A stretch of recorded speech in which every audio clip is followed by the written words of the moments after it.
হংকংয়ের তাইপো জেলার ওয়াংফুক কোর্ট আবাসিক কমপ্লেক্সে যেন এক দুঃস্বপ্ন নেমে এসেছিল ভোরের আলো ফুটতে না ফুটতেই।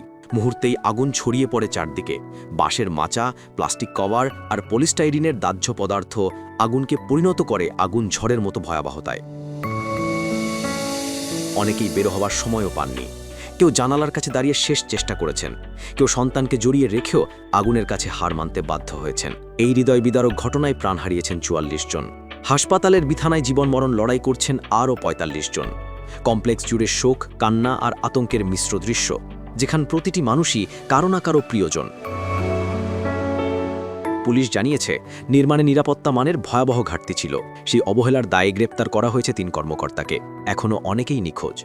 প্রতিটি মিনিট যেন পরিবারগুলোর জন্য অসহ্য অপেক্ষা। কেউ ফিরে আসুক এই আশা নিয়েই প্রার্থনা চলছে সবার।